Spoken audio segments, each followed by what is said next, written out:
Welcome to Academy of Tone.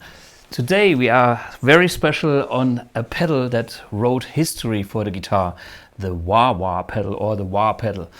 Well, it's one of the first effects ever for the guitar, for the electric guitar. And it was about in 1966 when the whole invention happened by accident. Vox was releasing a transistor amp, which was the Super Beetle. The Super Beetle was invented so that the Beatles could be louder on stage, having more headroom, and therefore they came up with the idea of designing an amp that was not tubes, that was 150 watt, I guess, one of the first transistor amps ever for the electric guitar. And this amp had a special circuitry for the mid-range. And by sheer accident, a guy in the US named Brett Plunkett, who was an engineer working at the distributor for Vox in the US, was having fiddled around with the EQ frequency and then suddenly found out that this was doing a very special effect, which is the Wah Wah effect. And he got really excited about it. And so he took out the circuitry of the Super Beetle amplifier and put that into a Vox organ volume pedal. I'm a happy guy because that's my Vox Wah. And I think this is one of those very first Vox Wahs installed into the volume pedal of the Vox organs. If you look at the pedal, if you look at the screws, I'm not the total vintage expert on this, but let me open this thing. This is all original. It has been modified with a true bypass, and it has also a few new cables because, you know, it was not reliable anymore, and it's not in best condition. But let's see how this thing. Oops, let's unscrew the feet, and then we have a look inside. But I believe this is one of the very, very first Vox Wah Wah pedals ever built. If I'm not correct, please let me know. Of course, that switch is new, the cabling is new, but these components, they look old. And anyway, this is how the whole thing happened. And this guy got very excited about it. And the Vox company didn't trust in any of this. They believed it's like, the guitar players, no, we are not into that. And then they were into building like PA systems at that time, trying to amplify the whole band, giving like each of the band members a channel. And there was the idea of getting the wah pedal in the hands of a trumpet player, because it was kind of reminding them of that is the sound effect that a trumpet would do with a like mute thing. And they chose a guy called Clyde McCoy, which is very famous now because of all the original first generation Vox Wah Wahs, Clyde McCoy style, and did some advertising with this trumpet player. But this was not the thing. It actually came out that this pedal was the secret weapon for the guitar players. And well, this was sometimes, you know, the accident happened like in 1966, and I read that the release of that wah pedal was in 1967. And it's funny because a trumpet player got his first signature pedal who actually didn't need it. So this was marketing bullshit from the 60s. But once it was back into the hands of the guy who discovered it, he was very keen on promoting it the right way, and he recorded a promo like vinyl. It was not vinyl, it was a cardboard, a record that you could put on your old school turntable, and this was demonstrating the sounds of the electric guitar and all the different styles that you can create with the wah pedal and an electric guitar. There are a few sound snippets that we will show you right now.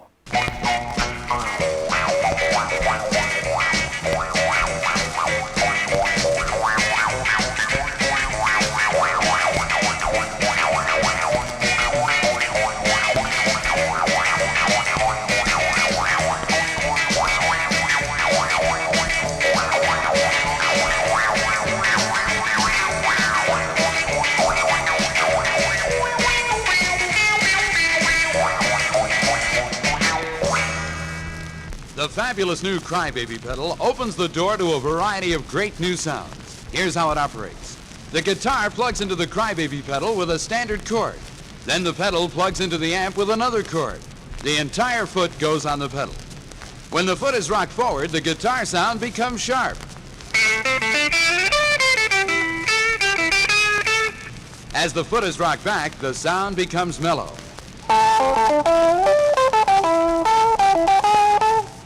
Now we'll play a lick and slowly rock the foot forward, going from mellow to sharp.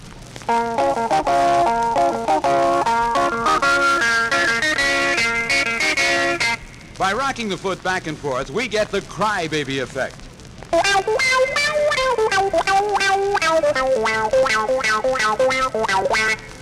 The same applies for chords. The Crybaby pedal lets you go from mellow rhythm to sharp lead. Quickly, and all without dropping a beat.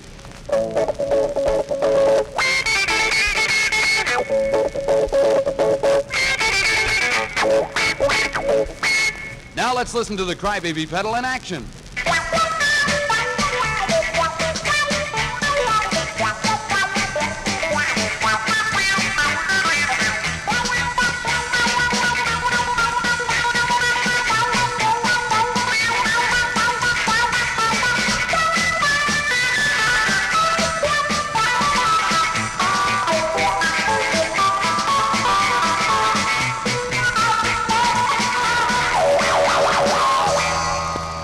The Crybaby pedal lets you make your guitar growl.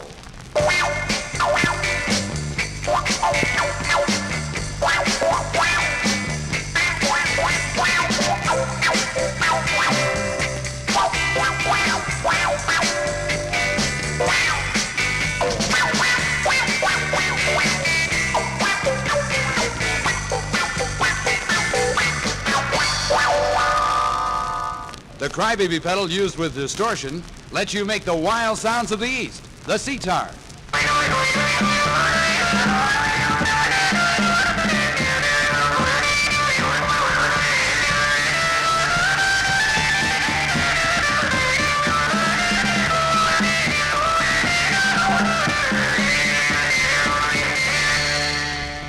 And listen to the funky bass guitar sounds you get with the Crybaby pedal.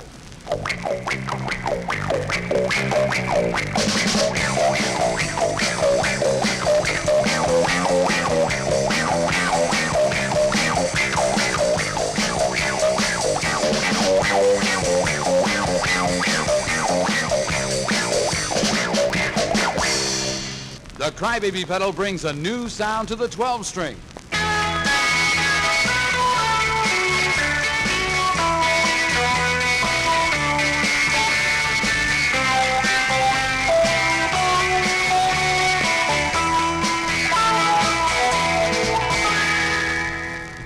The Crybaby pedal lets you play groovier blues.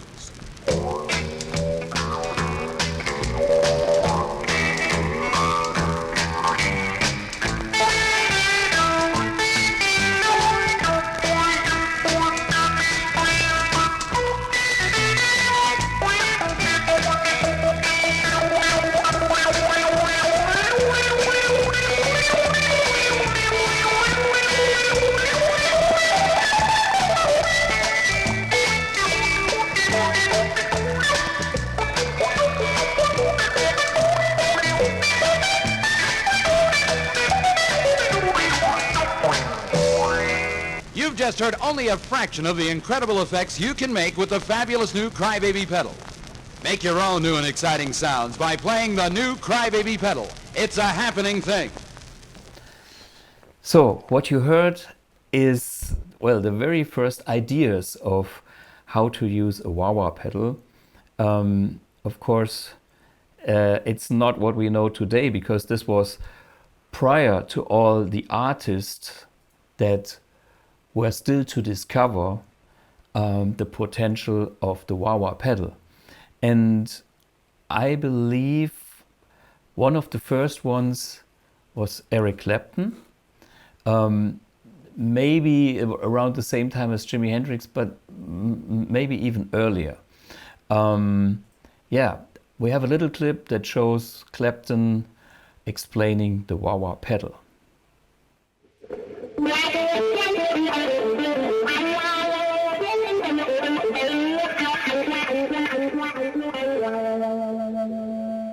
As I rock the pedal, you can hear it through the amplifier. As I rock the pedal, it takes bass off and puts treble on, see, like that. So in actual fact, your volume isn't going down very much, but the tone is going wah wah like that. Yeah, so Clapton, I think he discovered the real deal, what is possible with the wah-wah, with getting the sound more like a human voice, with use it as an extra melodic speaking, talking quality with the electric guitar, which is, I think, what everybody still understands of a wah-wah today in rock music. And of course, metal, Kirk Hammett. If you kick in the wah-wah pedal, you instantly get a screaming tone because of the filter effect that the wah-wah is doing. The wah-wah is kind of cutting the low end. It's a bandpass filter. Yeah, and we have a little schematic of the, well, typical wah first style, which you can see here. It's a simple design. It's using a bandpass filter with a coil, and the magic is in the coil. Back in the old days, they used all kind of different coils because the wah-wah became so popular so fast. They had to build wah-wahs with anything they could grab, and they had Farcell coils. I think they are from Italy. I have a few wah-wahs here. We can just have a look what's in there, and I kept those vintage wahs. These are my old original vintage wahs. I kept those because they all have different coils. Yeah, you can see that. So there's a input stage, output stage, buffer kind of thing, and then that filter, and that's basically it. Jimi Hendrix was known to tweak his wah-wah a little bit because he wanted to have that sweet spot. And what you can do when we look at this white thing inside, maybe we can see here, in German it's Zahnstange, well, teeth, whatever it's English. So this kind of thing moves up and down, and those teeth, they turn the potentiometer, which is inside. We can see here there's a little end of that potentiometer. So this kind of moves and turns it. And when you go and adjust and move that teeth a little bit to the next one, you can decide which kind of the potentiometer range you have in focus. Is it more the lower range or is more the higher range? And that gives you a different spectrum of the range and also a different feel when you play it. And then there's a few things that I discovered over the years when we're talking about wah-wah. Of course, there is this Jimi Hendrix style sound, which is probably my favorite. But I have a slightly different second choice, which became way more practical in my world. This is one of these wah-wahs that I have on my board for ages, George Dennis. It's a pretty modern wah. And this also uses optocoupler instead of photo LDRs.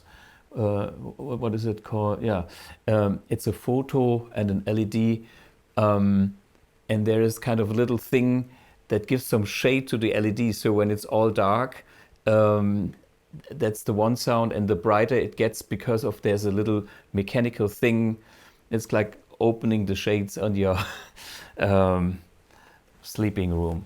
And this, of course, doesn't wear out like a potentiometer that becomes scratchy. So when I engage my wah here,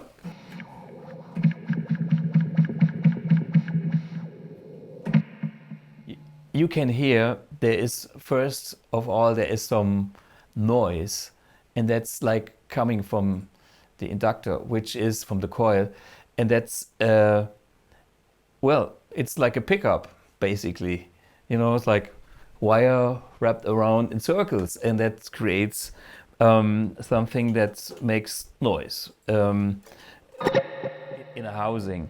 So the next thing is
I think you can hear that this is very authentic Hendrix.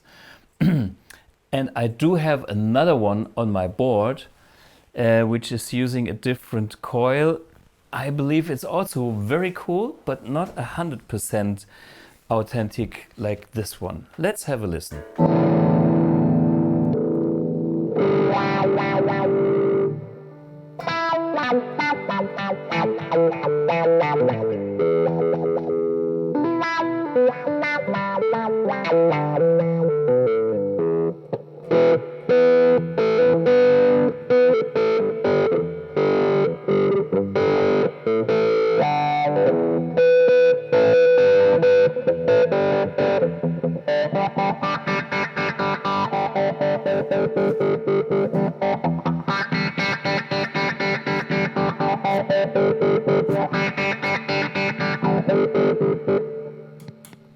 compare it to the other one.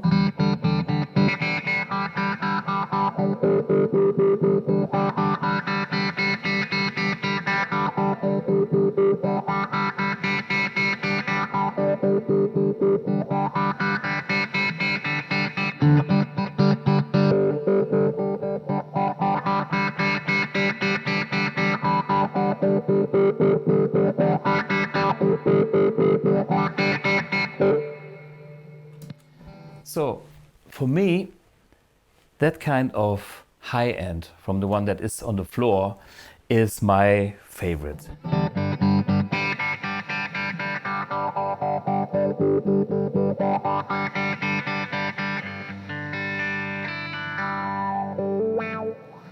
But hey, we could hear these are both vintage wah-wahs from, I don't know, I guess they are all pre-1970. One is definitely the red Farcel coil, and the other one is a aluminium housing coil. It's, yeah. So and then there is this one, which I believe is even older. I measured them all, and I know that there is a lot of strange things happening in these pedals.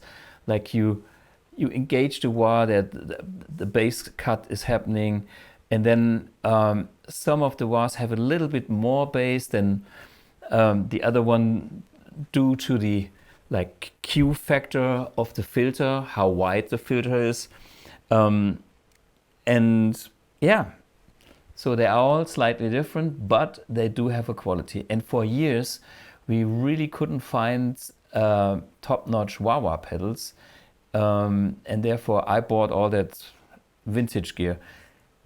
Luckily, I bought them when they were already on the edge of being sought after, but in the early days. I think now that stuff is expensive again. So, in the wah-wah had a time that I think it was cool with the rock bands a lot, and at a certain time I think everybody used it, but there was also times when the wah-wah kind of disappeared in the music, because there was a funk thing going on in the 70s, and like in the 80s the wah-wah was so uncool that Vox sold the rights for producing the wah-wah to Jim Dunlop, which is, I think he was Scottish, emigrated to the US, and I actually met Jim before he passed away in 2019, in my younger days, somewhere in the UK at some trade show, having a beer, because we both enjoyed talking. He enjoyed my music, I enjoyed his pedals, and I'm not sure if I bought this off him or got it somewhere else, but this is the Jimi Hendrix Dunlop wah, and see, this is original Thomas design. Thomas was the name of the Thomas organ distributor in the US.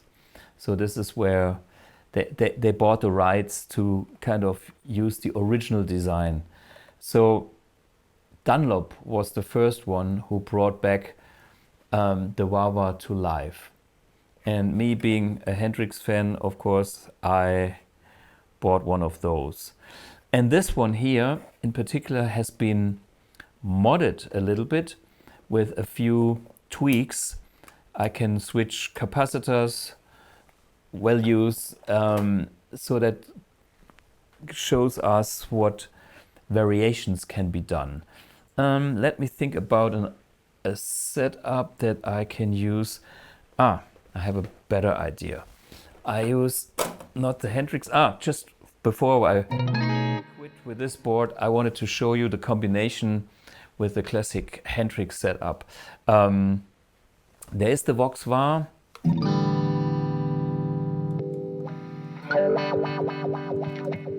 Okay. There's a fuzz phase.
So as you can hear, a wah and a fuzz phase makes a lot of sense. And what I love about a fuzz phase, you could also hear, is that it cleans up so well. So to me, it expands the sound of a overdriven Marshall, which is my vintage channel here. So this is the amp-1 Mercury on the vintage channel, gain on full, nothing but a nice vintage Marshall tone.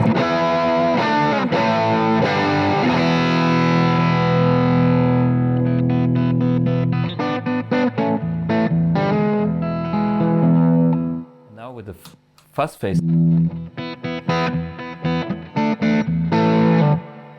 So now this is volume on like 2 or 3. It's really nice and clean. And then when I crank it,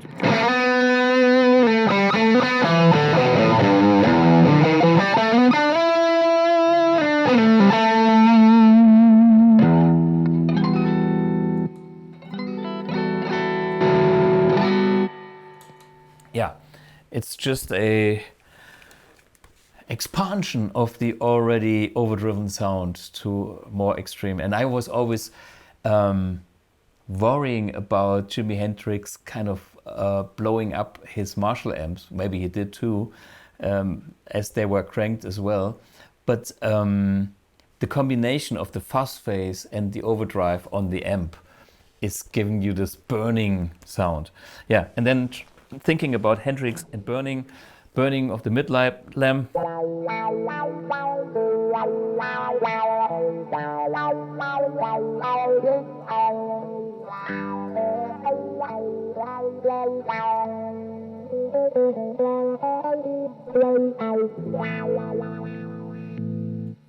Yeah, he wrote a couple of lines dedicated to the wah-wah pedal.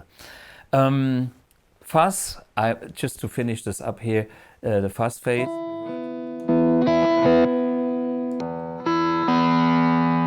That's an octave fuzz.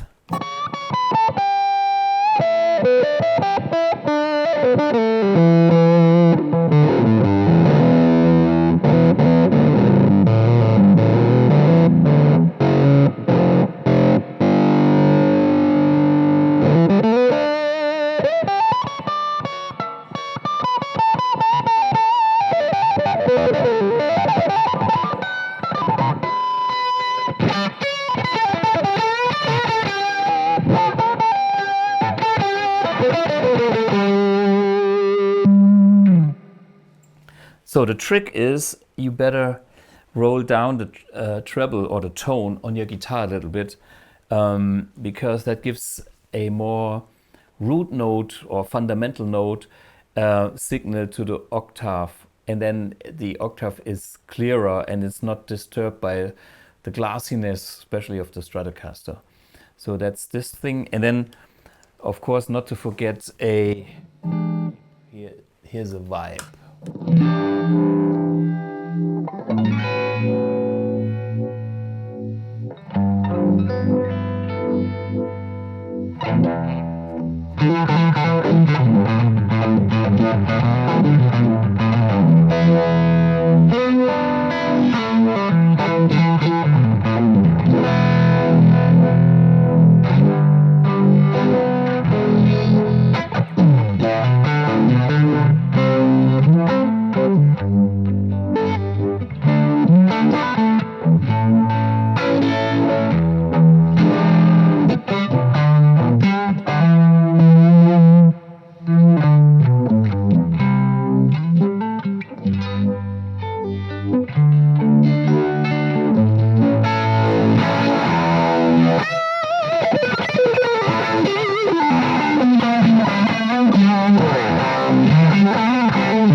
Yeah, some Voodoo Child.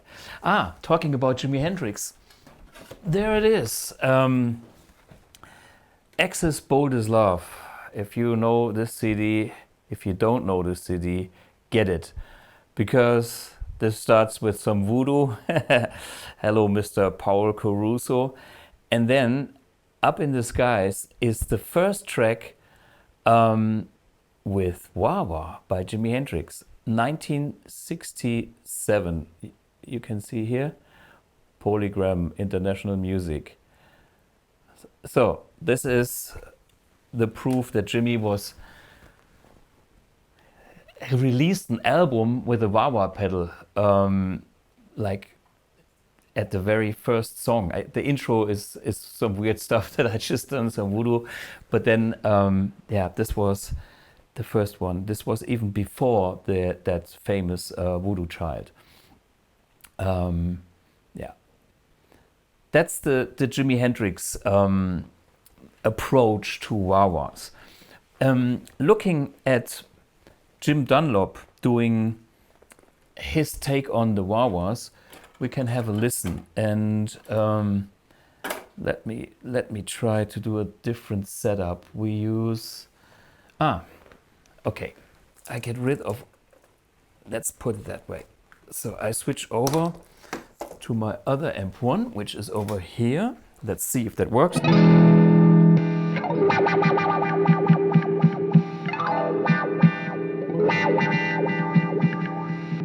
So this is this particular wah-wah pedal. Let's see how the best we could get sound from the 80s. This was before I went out and bought the vintage gear. So maybe you can memorize the sound from what we heard right now. And I try to give you that pedal.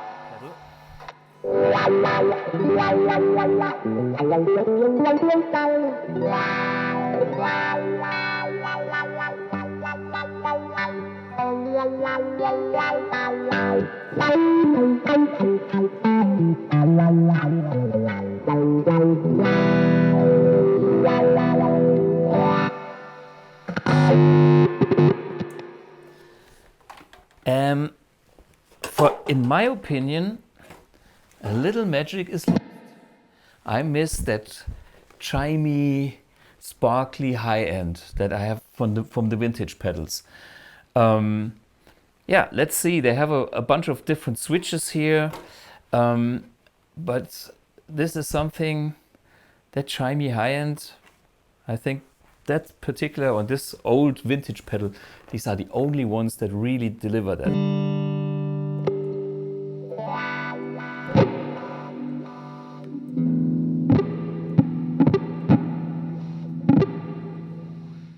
Here we can switch kind of how low the wah-wah can go.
Okay, sorry for the noise.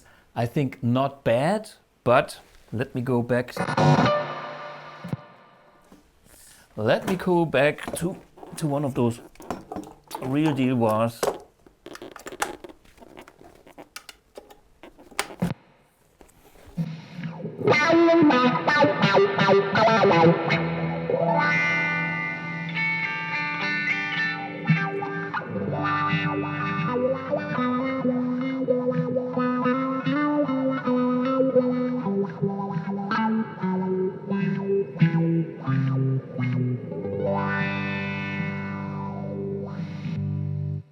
Of course noisy, but I hear some magic. Okay, and I don't believe any of the other pedals does have that. Let's compare with a very modern and nice wah-wah pedal from Hotone, China. Super practical as it's way smaller. It also does have a switch that this pedal can be used as an expression pedal, as a volume pedal, or wah-wah, which makes it yeah, nice and versatile. I totally like the footprint because yeah, it's not as huge as the other ones. I'm not needing extra big wah-wah pedals like the original one, which has its own quality, of course. And if we are looking at Morley pedals that came sometime in the 1970s, you know, those are monsters. And in today's world, really state on your pedal board is everything that matters. So you should, yeah. I mean, if the wah is your only effect, and if you want to have such a vintage device or a remake that is as good as then it's okay. But I personally like smaller footprints, and there's another wah which is also killer, which is the exotic wah that John Mayer is using, and that's actually a very nice footprint. It's in between these two, and that also gave me the inspiration for our expression pedal on the amp, for the Amp X. So this is our own expression pedal. It's about the same size, and we are using the next generation. There is no potentiometer anymore. We have magnetic control. Maybe you can see that white thing here that holds a neodymium magnet, and there is a magnetic sensor on the other side detecting the distance of this. And so there is no scratchy bullshit going on. That helps a lot. Yeah, so the size of that pedal is similar to the exotic. And the exotic is a super nice wah-wah.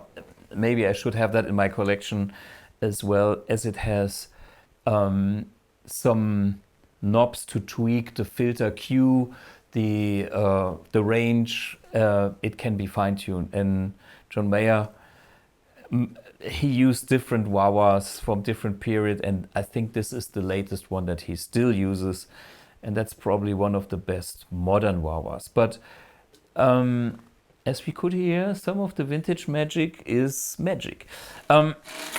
Let's see what the China man has to offer. I switch it to wah. Sorry.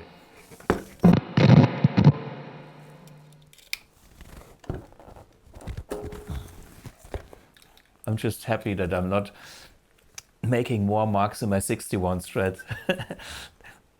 So let's have a look.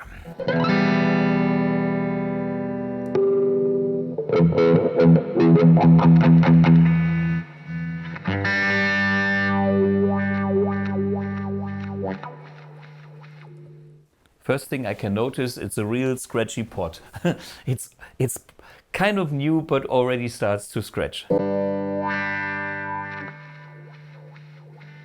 Okay, the more you use it, the better it gets.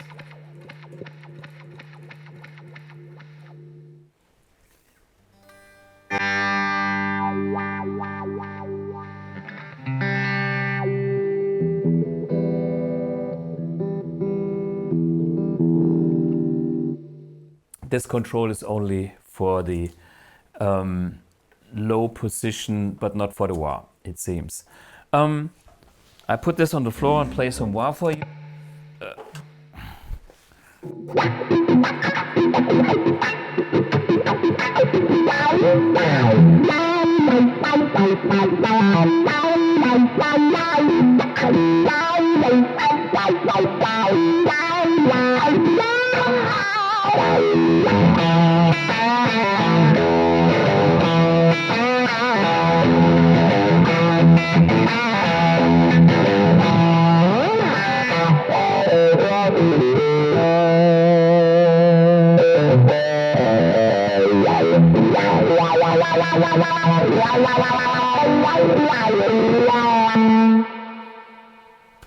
Hey, it's not bad. So, but it's not quite like the original old ones. So let's see what else we have in the arsenal here. A few weird ones. Come on, I get this out of the way. This has to survive. The Wow Wow. What a dog that is. Guitar instrument and this amplifier.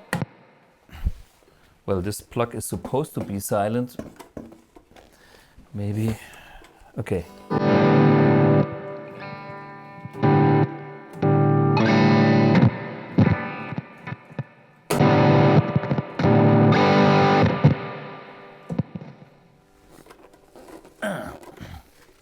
Well, it used to work.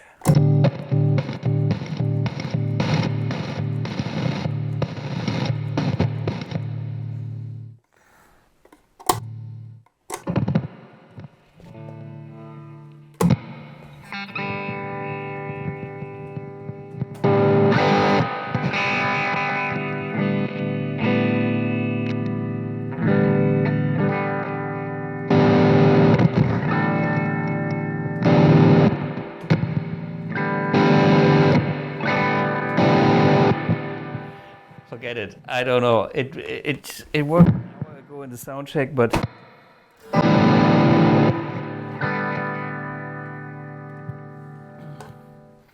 that's the issue with vintage gear.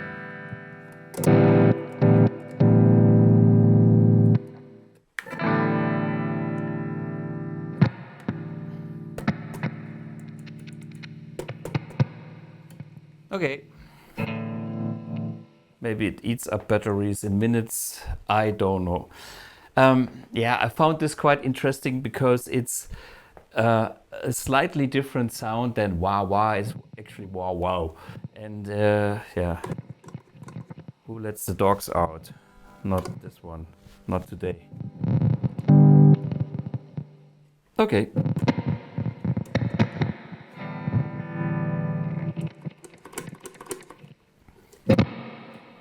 Okay, nice try.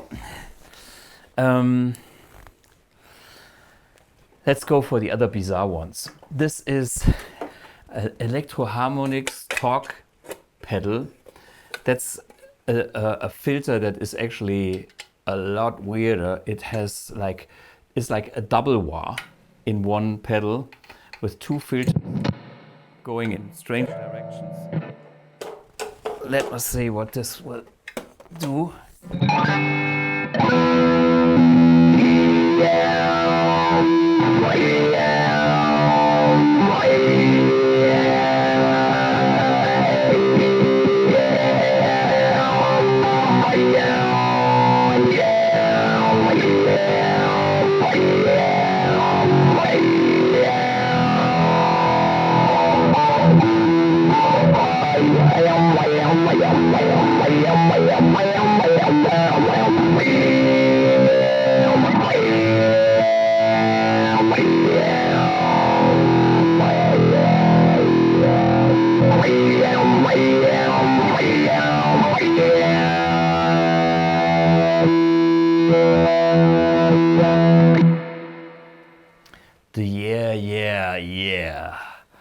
Yeah, sounds a little bit like Daft Punk, like a vocoder.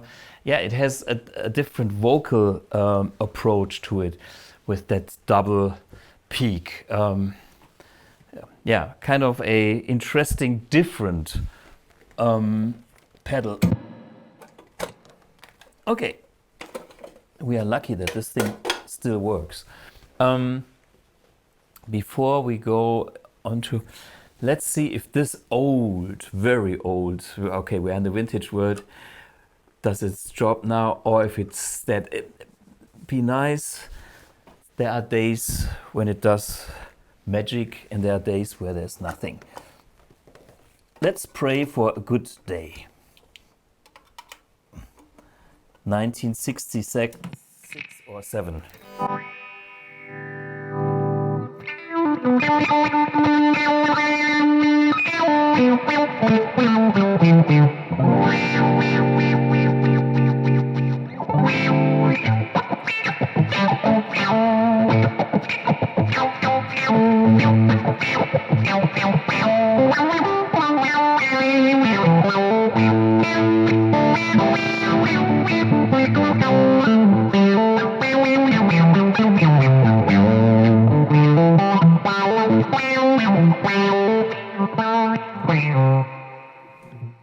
Almost. But we heard my favorite Wah at the very beginning, and it's still my favorite. So let's check out what else we have in the collection. There is one from a Polish friend of mine.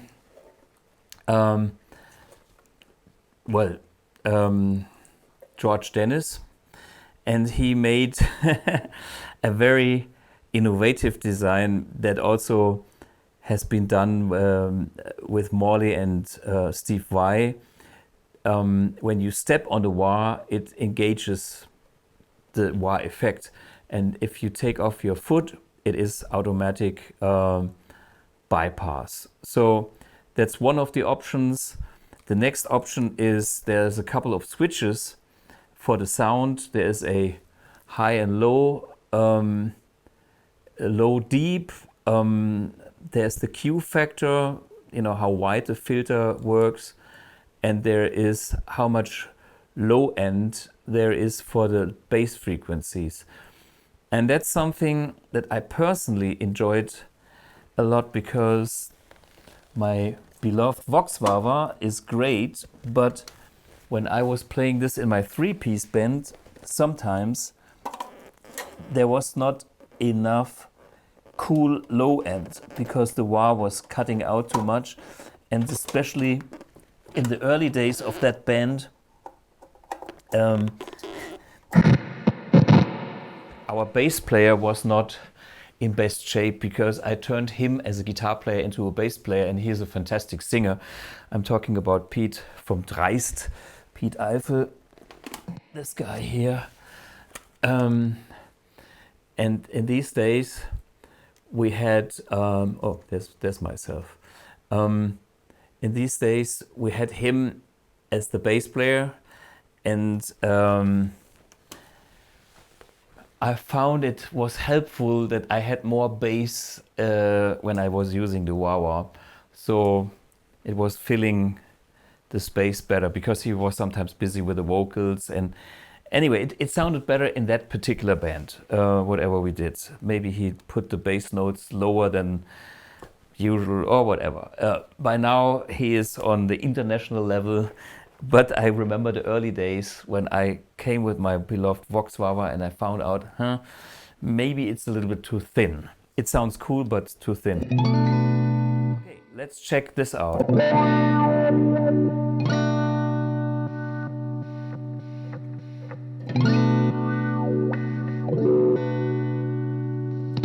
So, first nice thing is I can touch it and then it engages.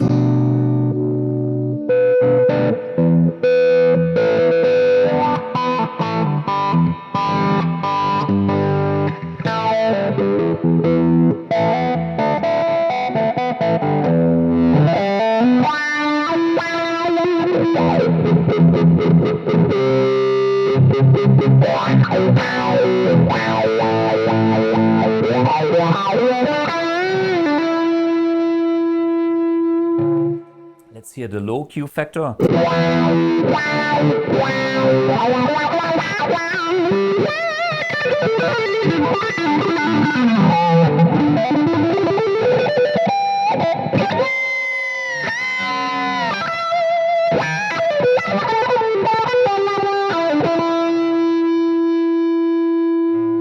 Versus high.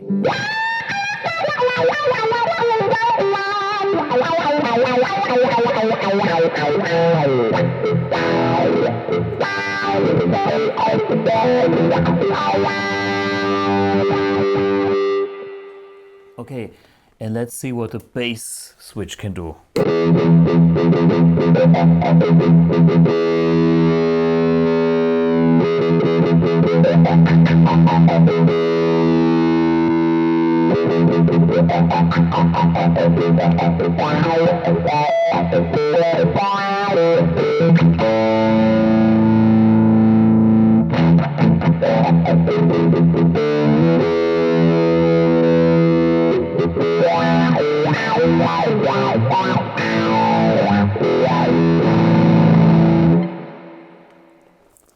Yeah, I don't hear that much difference at this point, but as we can see, this pedal has a bunch of options, and it has also a volume option when you engage the pedal, deciding on how loud the output volume is, because sometimes when you put the filter in, the whole thing is kind of getting too thin and you want more gain, you want more volume to compensate the low cut, which takes out some energy. So you have an option there as well.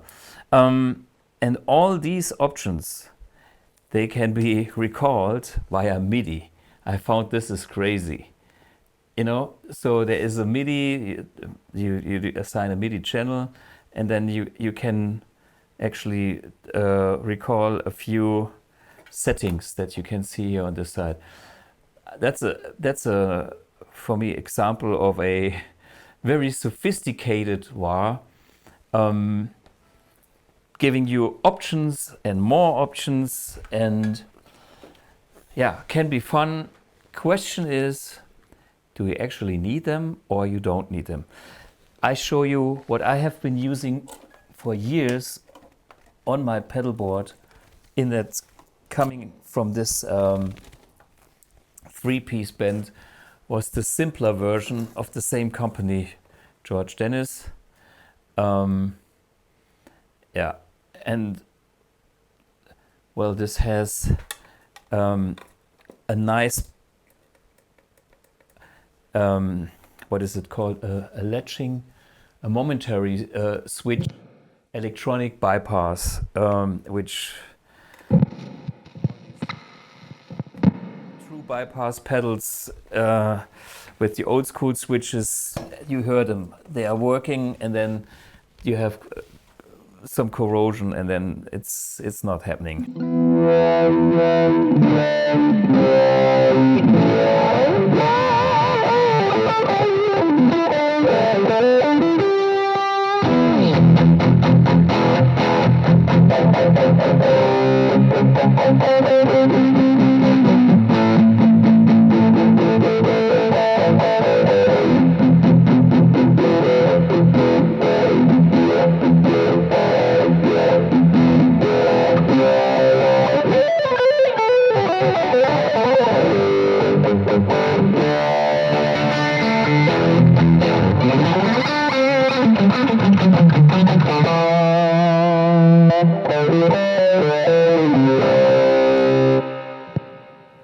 So this is not a Vox sound, but this is the sound that I was using, the three-piece. And the trick here is the bass maintains. When you engage the wah-wah pedal, there is kind of a bypass bass that always stays in the signal. Of course, that kind of kills the expressiveness of the thing, but it's more like a mild filter. Yeah. And that should be an inspiration for you guys how to use a wah-wah pedal. Even though I am still happy having my holy grail Vox, the real deal, and another one with a different coil, very similar quality. I should make a A/B comparison between this and any of the new replicas. Maybe you find something similar, but I think it's hard. That's another episode. In this episode, I want to show you the different wahs. And now there's a big thing that has nothing to do with overdrive and rock. It's, well, funk and disco of the 70s. Check this out.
Saving souls and all the time leeching. Feeling in that, feeling in the name of the Lord. Papa was a rolling stone. Wherever he laid his hat was his home.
Papa never was much on thinking. Spent most of his time chasing women.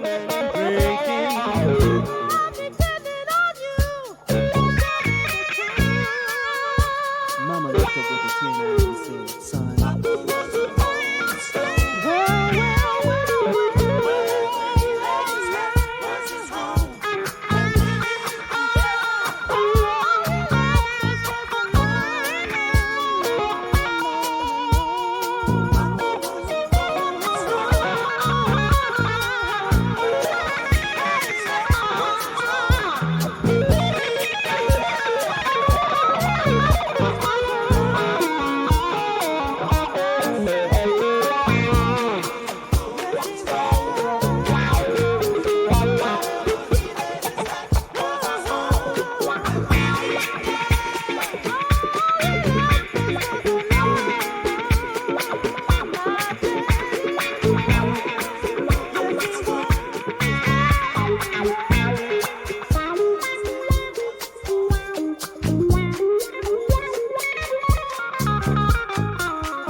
Well, in the 70s, the funk music was loaded with wah-wah riffs.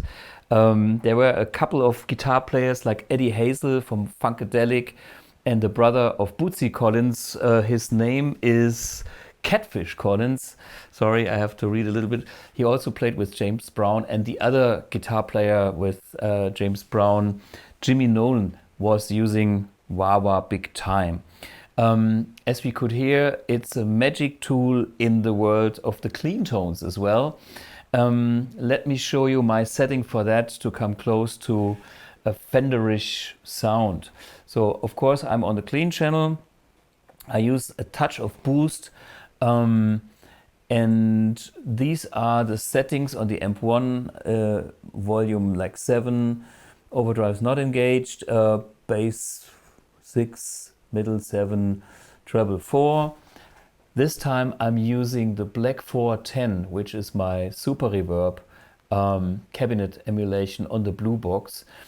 And the side controls is I have the boost on, but just a little. It's not too much. Let me show you.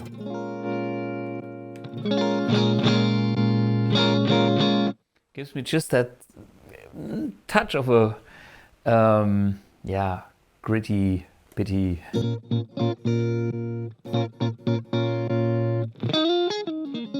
Yeah, so this is important. You have to have a nice balanced clean sound that is not too shrill but has some treble, because then I have a wide frequency range, and that is when the wah-wah filter moves in the spectrum.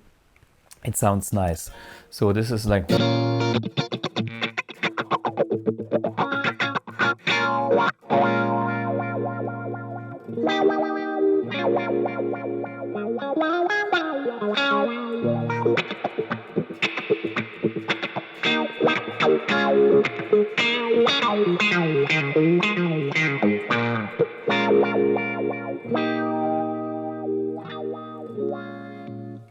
okay, so that's the basic sound for this.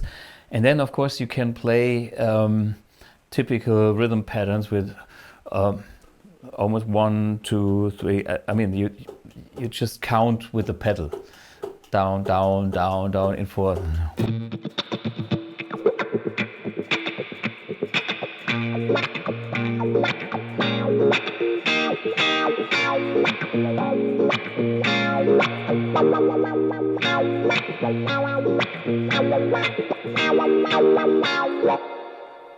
And of course, there's all kinds of rhythmic variations. Single notes also work fine.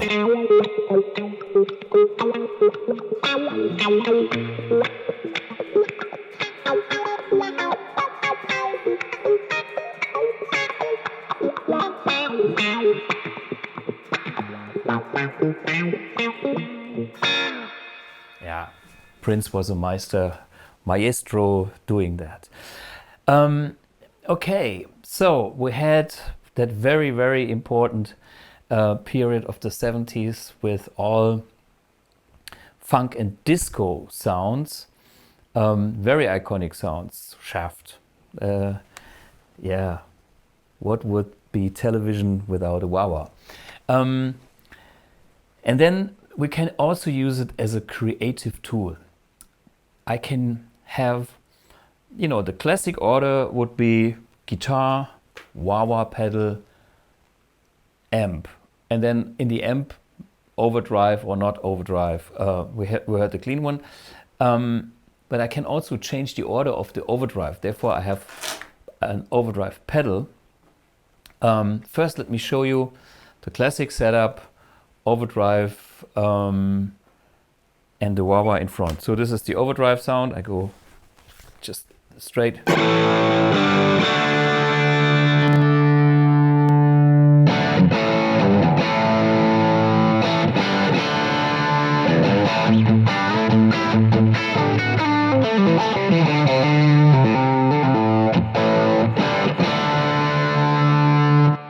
Okay, that's my overdrive sound. Next, I will engage the wah-wah pedal.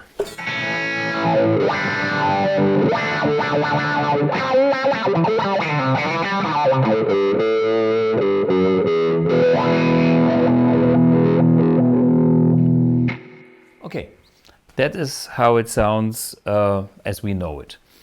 Okay, let me change the order. So, unplug the wah, plug into an external overdrive pedal, then have a cable going from the output of the overdrive pedal into the wah-wah input.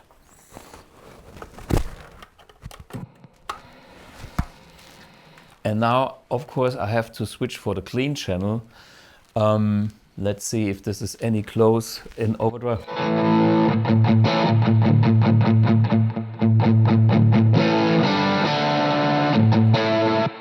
I think this is one of the best Marshall-esque overdrive pedals in front of my clean channel now. Okay, let's compare it just for fun.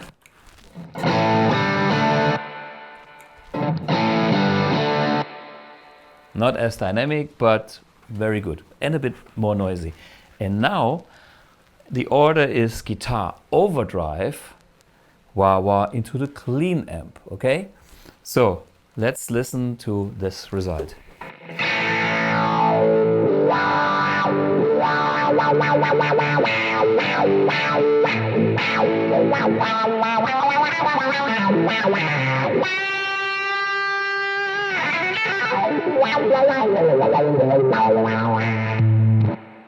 Versus overdrive from the amp and wah-wah in front.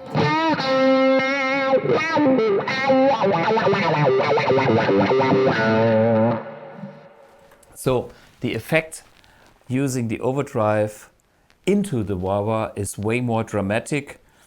I personally am not the biggest fan of it, but there are moments where you want to have a special sound and overdrive special into a clean sound. Yeah, just using the wah as a filter after saturation. So that's a nice option. There are, of course, more options how to how to be creative with the wah pedal. And next thing I want to show you is I use the wah-wah in the effects loop, having a delay and a reverb in front of it. So let me do some cabling here, guitar. We can actually go straight into the switching system. So there is no wah anymore. Okay, so I have this end. That will be the end of my reverb. And then I can even add, let's do it at the end of the reverb. Ah no, this is the out of the wah. Let me show, no, this is the input. So this needs to be the end of the reverb output. And then we need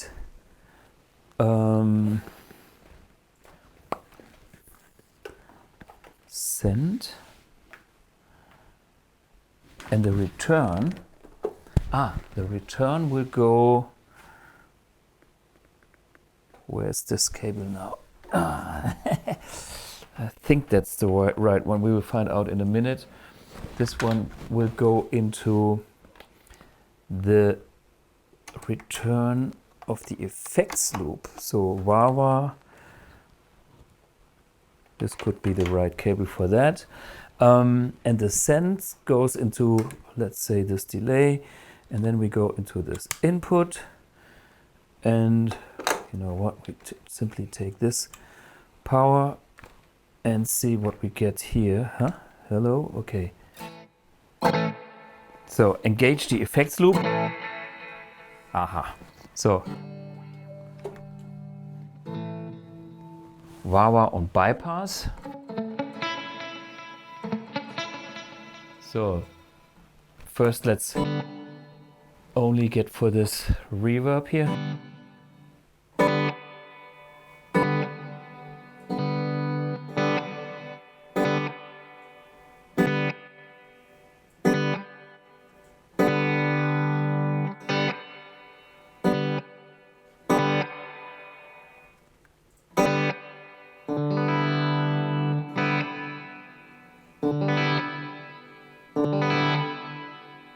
Okay, nah, could be longer.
Yeah, as you can hear, this is kind of filtering the delay reverb tail that lasts, and that's kind of an interesting way to create nice atmospheres and be creative.